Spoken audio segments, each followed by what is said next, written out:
عزیزان گرامی، میں یہ آج ان کے لیے کہہ رہا ہوں جن خبیثوں نے میرے سرکار غریب نواز کی شان میں توہین کی اور کہا تھا کہ جس طرح اکروچ کرنے والے، ظلم کرنے والے، ہڑپنے والے یہاں آئے، اسی طرح معین الدین چشتی بھی آئے۔ ان ظالموں کو تاریخ پتہ نہیں ہے، تاریخ پتہ نہیں ہے۔ سرکار غریب نواز زمینوں کو فتح کرنے کے لیے نہیں بلکہ دلوں کو فتح کرنے کے لیے آئے تھے، اور انہوں نے وہ کر دکھایا ہے، اور وہ بھی تلوار کے زور پر نہیں، اپنے اخلاق کے زور پر کر دکھایا ہے۔ سلطان الہند غریب نواز رضی اللہ تعالیٰ عنہ اخلاق کیوں نہ ہو، کیوں نہ متاثر کریں؟ میں آپ کو بتاؤں، آپ کا ہر جمعرات کو روزہ ہوا کرتا تھا، ہر جمعرات آپ کا روزہ ہوا کرتا تھا، اور مریدین خانقاہ میں جو ہوتے، خلفاء، شاگرد، سب آپ کے ساتھ ہوتے۔ ایک بار ایسا ہوا کہ جمعرات کا دن ہی ہے، دوپہر کا وقت ہے، ایک فقیر آیا لاہور سے چل کر کے، بڑا دور کا سفر کر کے آیا، اور وہ درویش آیا، غریب نواز سے ملاقات کیا اور مٹھائی لے کر کے آیا تھا، سوغات تحفے کے طور پر، اور پیش کیا کہ حضور یہ میری طرف سے قبول فرما لیں، بڑی دور سے لایا ہوں۔ تو آپ نے ہدیہ قبول فرما لیا، چونکہ سنت ہے۔ ہدیہ قبول کرنے کے بعد آپ نے رکھ لیا، لیکن وہ درویش اس بات پر بضد تھا کہ آپ میرے سامنے تھوڑا سا کھا لیجئے، تاکہ مجھے اطمینان ہو جائے کہ میری لائی ہوئی مٹھائی آپ نے چکھ لیا ہے۔ آپ نے فرمایا میں کھا لوں گا۔ اس نے کہا نہیں، مجھے ایک بار آپ کو کھاتے ہوئے دیکھنا ہے، یہ میرے ہاتھوں سے لی ہوئی مٹھائی ہے۔ آپ نے ڈبہ کھولا اور مٹھائی لی اور کھا لیا۔ جمعرات کا دن ہے، یہ عام لوگوں کے روزے کی بات نہیں، سلطان الہند غریب نواز کے روزے کی بات ہے۔ روزہ ہے یا نہیں ہے اب کس کو پتہ چلے۔ آپ نے مٹھائی خوب کھا لی، جتنا کھانا تھا، اور وہ اس کا دل خوش ہو گیا۔ اس کے جانے کے بعد مریدین خلفاء پوچھنے لگے حضور کیا ماجرا ہے؟ برسوں سے تو یہ معمول ہے کہ جمعرات کا آپ کا روزہ ہوا کرتا ہے، آج روزہ تھے نہیں یا کیا ہے کہ آپ نے روزہ توڑ دیا؟ اس مٹھائی کے لیے غریب نواز رضی اللہ تعالیٰ عنہ نے فرمایا میرا معمول ویسی ہی تھا، جو جمعرات کا روزہ تھا آج بھی تھا، لیکن میں نے مٹھائی کھا لی۔ وجہ یہ ہے کہ روزے کی قضا ہو سکتی ہے، دل کے ٹوٹنے کی قضا کیسے ہو؟ اس کا دل اگر ٹوٹ جائے، میرا تو روزہ نفل تھا، فرض روزہ نہیں ہے، نفل روزہ ہے، ٹوٹے گا تو پھر میں قضا کر لوں گا۔ لیکن اس فقیر کا، اس درویش کا جو اتنی دور سے سوغات لے آیا ہے، دل ٹوٹ جائے تو اس کے دل کو جوڑنا میرے لیے اور سخت کام۔ یہ وہ اخلاق تھے جنہوں نے پورے دلوں پر حکومت کی ہے، یہ وہ اخلاق تھے جنہوں نے پورے دلوں پر راج کیا ہے۔ عزیزان گرامی وقار، سلطان الہند غریب نواز رضی اللہ تعالیٰ عنہ کے پوری سیرت میں ظلم کا ایک آنا یا ایک کائی برابر دکھا دے کوئی، میں مان لوں کہ آپ نے کسی پر سختیاں کی ہیں، ناجائز طریقے سے ظلم کر کے کسی چیز کو قبضایا ہے، کبھی ایسا نہیں دکھا سکتا۔ تاریخ کے جھروکوں میں جھانک کر کے دیکھے، ہماری نہیں غیروں کی لکھی ہوئی تاریخ سے بھی لا کر کے دکھا دو، غیروں کی تاریخ سے۔ یہاں پر جب آئے تھے ظلم کسی اور نے کیا ہے وہ یہ بتا نہ سکیں گے۔ ایک بار سے آئے ہوئے درویش مہمان کے لیے اس کے پاس کچھ نہیں تھا، نہ ہاتھی گھوڑا تھا، نہ تیر تلوار تھے، فقط ایک گدڑی پہنے ہوئے جب ہندوستان کی سرزمین پر آیا تھا تو اس کے مقابل میں عام لوگ نہیں اترے تھے، وقت کے راجے اتر گئے تھے۔ ہاں، راجہ پرتھوی راج اپنی ایک شان رکھتا تھا، فوج رکھتا تھا، ساری چیزیں۔ ایک درویش سے لڑنے کی کیا ضرورت تھی؟ ایک فقیر جو کوئی تلوار نہیں رکھتا، کوئی ہتھیار نہیں رکھتا، راجہ کو اس کے مقابل میں اترنے کی کیا ضرورت تھی؟ اس درویش کی طاقت کا سب کو اندازہ تھا، اور ہمیشہ سے یہ رہا ہے۔ اسلام کے متعلق یہ تاریخ یاد رکھو، ستیزہ کار رہا ہے ازل سے تا امروز، شرار ابو لہبی سے چراغ مصطفی۔ ہمارے ہاں کبھی بھی کوانٹیٹی نہیں دیکھی گئی ہے، ہمارے ہاں صرف کوالٹی پر ہی دار و مدار ہوا کرتا ہے۔ سرکار غریب نواز رضی اللہ تعالیٰ عنہ درویش گدڑی پہنے چند فقیروں کے ساتھ آئے، لیکن مقابلہ کرنے کے لیے پوری فوج کھڑی ہے، سپاہی ہیں، بادشاہ ہے۔ اتنے پر بس نہ ہوا تو جادوگر بھی لائے گئے۔ انا ساگر کا وہ مقام آج بھی موجود ہے، سب سے پرانے مندروں میں وہاں پر ایک جادوگر بھی رہا کرتا تھا جو کبھی باہر بھی نہیں آیا تھا۔ اور اس کے بعد جب اس تک بادشاہ راجہ کی یہ بات پہنچائی گئی کہ ایک درویش ایسا آیا ہے جو چمتکار پہ چمتکار کرتا ہے اور لوگ اس کے دیوانے ہوتے چلے جا رہے ہیں، آپ کچھ اس کی روک تھام کے لیے کریں۔ اس نے تقریباً 300 یا 500 پجاریوں کو بلایا، سب کو منتر دیے، کہا کہ ہم اس کا مقابلہ کریں گے۔ یہ میں آپ سے اس لیے عرض کر رہا ہوں کہ ہمیشہ تاریخ کو یہ دیکھتے آئیں حق و باطل کا مقابلہ، اور اللہ تبارک و تعالی حق کو ہمیشہ غالب رکھتا ہے۔ ایک درویش کے مقابل کے لیے 300 یا 500 لوگوں کو منتر دیے گئے، پڑھائے گئے، ٹریننگ کی دی گئی، اور اس کے بعد اسی پہاڑی کے دامن میں آپ کو بلایا گیا۔ آپ کے آنے سے پہلے وہ سب لوگوں نے دیکھا نہیں تھا کون آنے والا ہے، عام مقابلوں کی طرح اس مقابلے کے لیے بھی تیار تھے، جادو ٹونے کے ذریعے سے آنے والا کون ہے کسی کو پتہ نہیں تھا۔ لیکن جب سلطان الہند غریب نواز عطائے رسول ہیں، چہرے پر میرے مصطفیٰ کی وجاہت موجود ہے، نور ٹپکتا تھا پیشانی پر، جب آپ تشریف لائے، جب وہاں پہاڑیوں کے دامن میں قریب آئے تو بڑے سادھو نے کہا کہ اپنے منتر پڑھنا شروع کر دو تاکہ اس پر اب اثر شروع ہو جائے۔ عجیب حالت ہے کہ ہم نے تاریخ میں دیکھا کہ وہ 300 کے 300 دوڑتے ہوئے گئے، لا الہ الا اللہ، لا الہ الا اللہ، لا الہ الا اللہ، یہ کرتے ہوئے ان کے قریب آئے، اور اس کے بعد سرکار غریب نواز رضی اللہ تعالیٰ عنہ کے قدموں میں وہ گرے۔ آپ نے سب کو اٹھایا جو برسوں سے کسی جاپ میں تھے لیکن وہ مریدین کے حلقے میں شامل ہوئے۔ اس وقت جو بڑے بڑے لوگ جادو والے تھے انہوں نے یہ اعلان کیا کہ یہ جادوگر نہیں ہے جس سے ہم مقابلہ کر رہے ہیں، جادو کا معاملہ الگ ہوتا ہے، اس کے پاس جو زبان ہے وہ کوئی اور ہے جو دلوں کو بھی خرید لیا کرتی ہے۔ عزیزان گرامی وقار، مقابلے تو ہوتے رہے، وہ تنہا رہے، لیکن اللہ رب العزت کی ذات پر توکل اور یقین ایسا تھا۔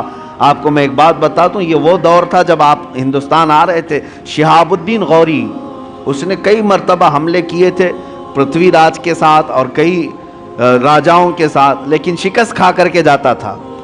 آپ سرکار غریب نواز تشریف لا رہے تھے، وہ شکست کھائے ہوئے جا رہا تھا، تو نظر پڑی یہ فقیروں کے قافلے پر کہ یہ کہاں جا رہے ہیں، تو سرکار غریب نواز نے پیغام بھیجا بادشاہ وقت کو، اور اس کے سپاہی ہاتھی گھوڑے ہتھیار سب لے کر جا رہے۔ آپ نے پیغام یہ بھیجا کہ ہم ہندوستان فتح کرنے جا رہے ہیں۔ کون لوگ؟ 8 فقیر لوگ۔ سرکار غریب نواز یہ کہہ رہے ہیں کہ ہم ہندوستان فتح کرنے جا رہے ہیں، اور ادھر کی فوج شکست کھا کر جا رہی ہے پورے ہاتھی گھوڑے ہتھیار کے ساتھ۔ تو وہ ایک کہکہا لگایا کہ یہ گدڑی پہنے ہوئے درویش بات کر رہے ہیں ہندوستان فتح کرنے کی، کیا دیکھتے نہیں ہمارے پاس کتنی بڑی فوج ہے، کتنی بڑی طاقت ہے، کیا کیا ہتھیار سے ہم لیس ہیں۔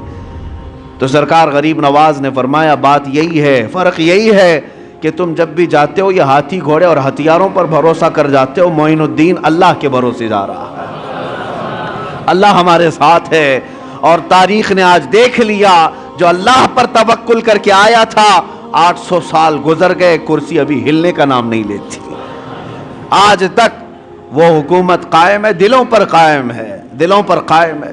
عزیزان گرامی وقار، ہم تو ہم ہیں، غیر بھی ان کو سلطان الہند کہتے ہیں۔ آج سرکار غریب نواز رضی اللہ تعالیٰ عنہ کی عظمت کو آج تسلیم کرتے ہیں۔ میں جو بات عرض کر رہا تھا وہ یہ، مقابلے کیوں نہ ہوں گے، ہر طرح سے ظلم کے ساتھ آپ کو شکست دینے یا ہٹانے کی کوششیں ہر لمحہ ہوئی، لیکن ایک درس ملتا ہے آپ کی زندگی سے، ایک درس ملتا ہے، چاہے اندھیرا کتنا بھی آ جائے صبح تو ہونا ہے، رات کتنی کالی کیوں نہ ہو جائے سورج کو نکلنا تو ہے ہی ہے۔ اس لیے میرے عزیزو، زندگیوں میں اگر کبھی کٹھنائیں آئیں، مصیبتیں آئیں، مشقتیں آئیں، تو ایسا نہیں کہ زمین چھوڑ کر بھاگ جائیں یا ہا ہو کر کے اپنے آپ کو بے قابو کر لیں، بے صبرا پن دکھائیں، نہیں، تھوڑی دیر انتظار کریں۔ اللہ کریم اپنے بندوں کو آزماتا ہے، اور جو استقامت کے ساتھ جمے رہتے ہیں پھر اپنی مدد بھی نازل فرماتا ہے، مدد بھی نازل فرماتا ہے۔ آپ کیا سمجھتے ہیں کہ سرکار غریب نواز جیسی آئے سب کرامتوں سے سب کچھ حل کرتے چلے گئے، سب کچھ حل کرتے چلے گئے، ادھر کرامت دکھائی ادھر کھانا آ گیا، ادھر کرامت دکھائی ادھر کپڑے آ گئے؟ نہیں، اولیاء کاملین اپنے نفس کے لیے، اپنی ذات کے لیے کرامتوں کا صدور نہیں کرتے۔ ہاں، وہ بے اختیار ان سے کچھ کام صادر ہوتے ہیں، بے اختیار ہوتے ہیں۔ وہ ایسا نہیں ہے کہ کوئی موکل ہے اس کو کہہ دیں حاضر ہو جا، ابھی مجھے سونا لا کر کے دے دے، ابھی مجھے چاندی لا کر دے دے، مٹھائی کی خواہش ہوئی فلاں مٹھائی کی دکان سے مٹھائی لا کے دے دے۔ یہ کرامتوں کا مطلب یہ نہیں ہوتا، وہ اپنی ذات کے لیے پیٹ بھرنے کے لیے کرامتوں کا استعمال نہیں کرتے۔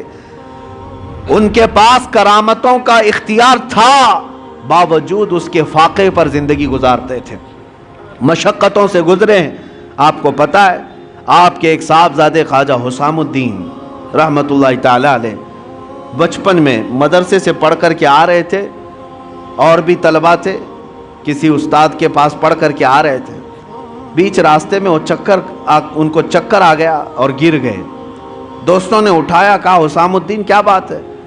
کہا 2 دن سے ہم کھانا نہیں کھائے، سرکار غریب نواز کے بیٹے ہیں، کھانا نہیں کھائے، بھوک کی شدت ہے کہ آج کمزوری آ گئی، گر گئے۔ تو وہ دوستوں نے پوچھا کہ آپ نہیں کھائے تو آپ کے والد؟ کہا وہ پچھلے 8 دن سے تو فاقے میں ہیں، وہ روزہ رکھتے ہیں، دن میں شام میں پانی پی لیتے ہیں، ان کا تو فاقہ اور ہے۔ بیٹے نے صرف اتنا کہا دوستوں سے، سب گئے اپنے اپنے گھروں میں جا کر کہنے لگے کہ آج تو بڑا غضب ہوا، ہم نے سلطان الہند معین الدین حسن چشتی رضی اللہ تعالیٰ عنہ کے بیٹے کو فاقے میں گرتے ہوئے دیکھا، اور انہوں نے بتایا کہ ان کے گھر میں فاقہ چل رہا ہے۔ جب بچوں نے یہ بات پہنچائی اپنے والدین سے، تو شام سے پہلے جتنے متعلقین تھے سب بڑے بڑے طبق کھانے کے بھر بھر کر کے خانقاہ پر لے آئے۔ حضرت سرکار غریب نواز بیٹھے ہوئے تھے، دیکھا اچانک آج کھانے کا اس قدر وافر انتظام، کثیر تعداد میں کھانا آ گیا ہے۔ پوچھا کہ یہ بات کیا ہے، آج اتنا کھانا کیسے آ گیا؟ لوگوں نے کہا کہ حضور آپ نے کبھی اشارہ تک نہیں کیا کہ آپ کے گھر پہ فاقہ ہے، ہم غریبوں کو آپ حکم فرما دیں ہم اپنی جان حاضر کر دیں، کیسے تم لوگوں کو کس نے بتایا؟ سرکار غریب نواز نے پوچھا تو لوگوں نے کہا آج حضرت آپ کے صاحبزادے حسام الدین چکرا کر گر گئے تھے، پوچھا ہمارے بچوں نے تو انہوں نے بتایا کہ آپ پچھلے 1 ہفتے سے فاقے میں ہیں اور وہ کمزوری کی وجہ سے گر گئے تھے۔ حضرت خواجہ غریب نواز رضی اللہ تعالیٰ عنہ کھانا تو کھا لیے، ان کے ساتھ بیٹھ کر کے کھائے، اور اس کے بعد اپنے گھر پر آئے، بلائے حسام الدین کہاں ہیں؟ بیٹا سامنے آیا، کہا اب میری نظروں سے تم ہمیشہ کے لیے دور ہو جاؤ، اس لیے کہ یہ فاقہ میں دنیا کے لیے نہیں میرے رب کی رضا کے لیے کرتا تھا، اور جو میرے اور میرے رب کے راز کو باہر لوگوں میں افشا کرے میں اسے اپنے چھت کے نیچے نہیں دیکھنا چاہتا۔ یعنی اس بات سے آپ اندازہ لگائیں کہ یہ نہیں ہے کہ کرامتوں کے ظہور اور صدور سے طبق کے طبق وہ کھانے اتروائیں، اگر وہ چاہتے تو یقیناً اللہ ضرور دیتا، وہ سونے چاندی کے قلعے کیے ہوئے محل میں رہ سکتے، لیکن اولیاء کاملین پہلے سٹرگل کرنا سکھاتے ہیں، مشقتوں کا سامنا کرنا سکھاتے ہیں، کیونکہ سنت مصطفیٰ یہی ہے، نبی پاک صلی اللہ تعالیٰ علیہ وسلم کی سنت یہی ہے۔ آج تھوڑی سی مصیبتوں پر ہم گھبرا کر کے واویلا مچاتے ہیں، حالات خراب ہیں، ادھر جاؤ ادھر جاؤ۔ ہوا کیا تمہارے ساتھ آج؟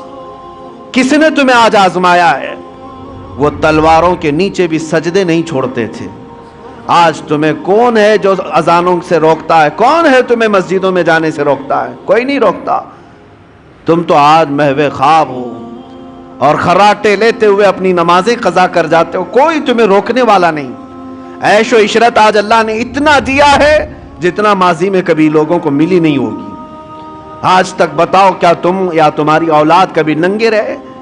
کیا کوئی رات ایسی ہو کہ مجبوری کی وجہ سے یا بے سر و سامانی کی وجہ سے تم بھوکے سو گئے ہو؟ نہیں، اپنی پسند سے ہو سکتا ہے کوئی بھوکا سو جائے، لیکن غربت کی وجہ سے بھوکا سوئے کوئی آج بہت مشکل نظر آتا ہے۔ سب کو اللہ آج کھلا رہا ہے، سب کو پلا رہا ہے، سب کو پہنایا ہے، ساری نعمتیں ہمارے پاس ہیں، لیکن اسلام کو جو ہم نے اجنبی بنا رکھا ہے اپنے گھروں میں، یہ بہت حیرت کی بات ہے، یہ بہت حیرت کی بات ہے۔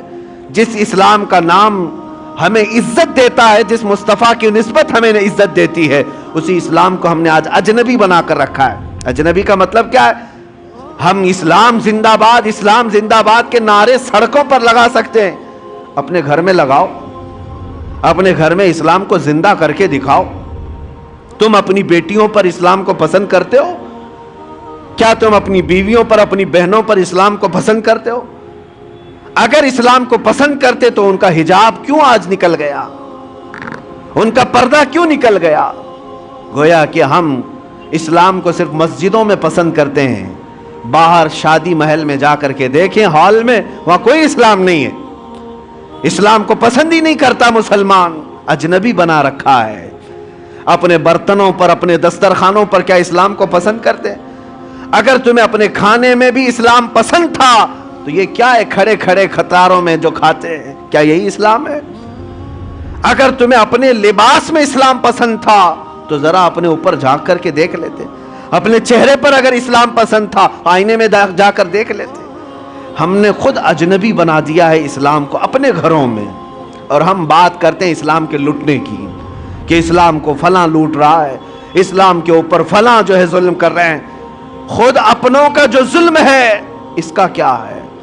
میں بات الگ نہ چلی جائے، آپ کو اس لیے عرض کر رہا ہوں کہ وہ وقت کے سلطان معین الدین حسن چشتی غریب نواز، جن کی حکومت آج بھی ہمارے دلوں پر قائم ہے، لیکن پابندیاں ایسی تھیں ان کی زندگی پاک میں، قسم خدا کی سارے لوگ مل کر کے، میں چیلنج کرتا ہوں، ایک روایت ڈھونڈ کر کے لاؤ کہ غریب نواز کی ایک نماز کیا ایک رکعت کبھی قضا ہوئی ہو، کبھی کوئی نماز قضا کی ہو، نہیں لا سکو گے۔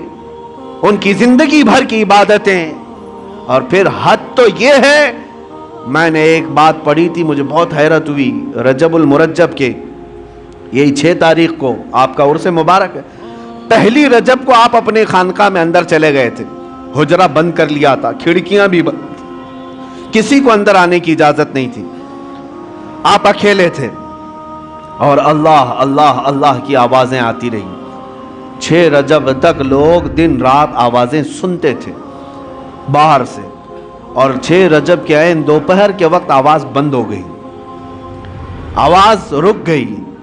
اب میں آپ سے پوچھتا ہوں کہ ایک کمرہ پورا چاروں طرف سے بند ہو، کھڑکیاں بھی بند ہیں، دروازے بھی بند ہیں، اندر کیا حال ہوگا؟ گرمی کا حال یا پسینے کا حال کیا ہو سکتا ہے؟ کوئی ہوا کا انتظام نہ ہو، آپ اندازہ کر سکتے ہیں۔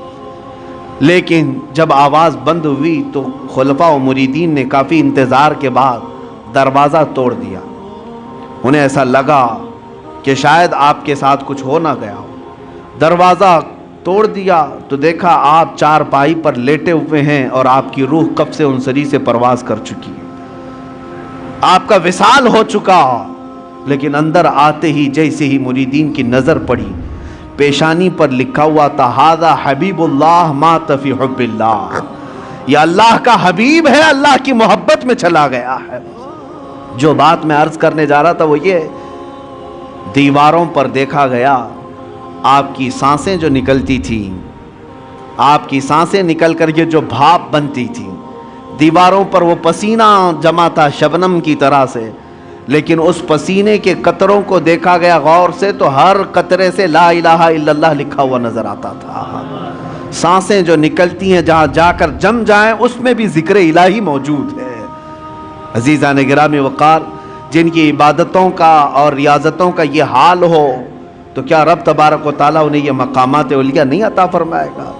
یقیناً کرامات اپنی جگہ پر، لیکن جو انہوں نے سٹرگل کیا اپنی زندگی میں، مشقتیں اٹھائی ہیں، جو عبادات اور ریاضات کے ذریعے سے انہوں نے اپنے نفس کو مارا ہے، وہ بھی تو ہمارے لیے درس ہے آج، وہ بھی تو ہمارے لیے درس ہے۔ 1 روپیہ یا 1 سکہ کسی کا حرام کا آپ کی خانقاہ تک آپ نے کبھی آنے نہیں دیا، کبھی آنے نہیں دیا، یہاں تک کہ نظر و نیاز جو آتے اس کو خیرات کر دیتے تھے۔ جب اپنے آپ کو اس طرح بچا لیا جائے تو مقامات بلند عطا ہوتے ہیں۔ آج سلطان الہند غریب نواز کے عرس کا مقصد صرف یہ نہیں ہے کہ آپ جائیں اور ایک چادر چڑھا دیں، مہنگی پھول چڑھا دیں، اس غریب نواز کو ہماری چادروں کی کوئی ضرورت ہی نہیں۔ اللہ نے جنتی چادر انہیں پہلے سے پہنایا ہوا، وہ جنتی جوڑے میں ملبوس ہیں۔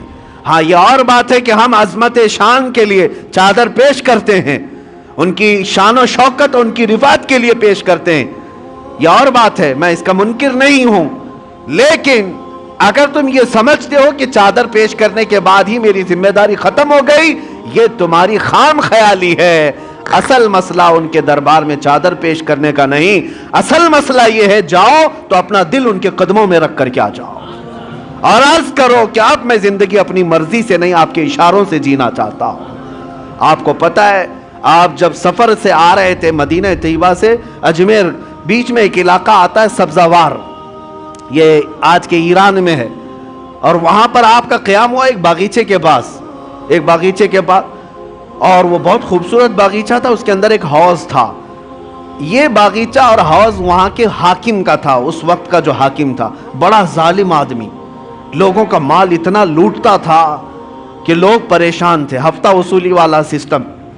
اور پھر اس کا ایسا ظلم تھا کہ کوئی باغیچے میں اجنبی نہ آئے۔ اتفاق ایسا کہ سرکار غریب نواز وہیں پر قیام کیے، اور آپ کی نماز کا وقت آیا تو اس حوض سے آپ وضو کرنے چلے گئے، تو وہاں پر جو پہرے دار تھے انہوں نے کہا، منع کیا کہ یہ حاکم سبزوار کا ہے، آپ مت آئیے، اگر اس کی نظر پڑ گئی تو بہت سختیاں کرے گا۔ حضرت سرکار غریب نواز نے فرمایا، میں عبادت اللہ کی کر رہا ہوں اور اللہ میرے ساتھ ہے۔ بس آپ نے وضو فرمایا، ابھی وضو کر ہی رہے تھے کہ وہ حاکم باغیچے میں داخل ہو گیا۔ جیسی آیا اور چیختا چلاتا کہ ایک اجنبی میرے آرام گاہ میں کیسے آ گیا ہے اور کیسے یہ حوض میں پانی لے کر کے استعمال کر رہا ہے۔ سرکار غریب نواز نے اس کی طرف کوئی توجہ نہ فرمائی، کوئی توجہ نہیں۔ وہ دندناتا ہوا قریب آیا، آپ نے پورا وضو فرمایا، وضو کرنے کے بعد اپنے قطرے چھڑک دیے اور پھر اس کی طرف ایک جمالی نظر ڈالی، اور وہ حاکم سبزوار دیکھتا رہ گیا اس حسین صورت کو۔ جو کرنے آیا تھا وہ کچھ اور کام تھا، لیکن قدموں میں گر کر کے توبہ کرنے لگ گیا۔ کہا کہ آپ جس وقت یہاں آئے مجھے پتا نہیں تھا، لیکن اب جس وقت آپ میرے دل میں آئے ہیں، عزم کرتا ہوں کہ زندگی بھر مجھے اپنے دامن سے دور نہ کریں۔ میرے عزیزو، سلطان الہند کے پاس آئے، لیکن حاکم سبزوار جو تھا غریب نواز کے قدموں میں گر کر معافی مانگا، توبہ کیا، اور اتنا ہی نہیں بلکہ واپس جانے کے بعد زندگی بھر لوٹی ہوئے مال کو سب کے اصل مالکوں تک پہنچایا، سب کو لوٹایا اور اپنا گھر بار بھی بیچ دیا۔ تب سرکار غریب نواز کے پاس آیا، کوئی نظر و نیاز لے کر کے نہیں، کوئی تحفہ تحائف لے کر کے نہیں، بلکہ آیا اور کہا، اب آپ کا یہ غلام سب دے کر کے آیا ہے، سوائے دل کے اب کچھ نہیں رہ گیا، وہ میں آپ کے پاس لے آیا ہوں۔ سلطان الہند غریب نواز نے قبول فرمایا، بیعت ارادت میں ہی نہیں بلکہ اپنے عظیم خلفاء میں اس کو شامل فرمایا، خلافت عطا کی۔ بعد میں تاریخ میں موجود ہے سبزوار کے، اللہ تبارک و تعالیٰ نے سبزوار کے ان کو قطب بنایا، اپنے وقت کے قطب تھے۔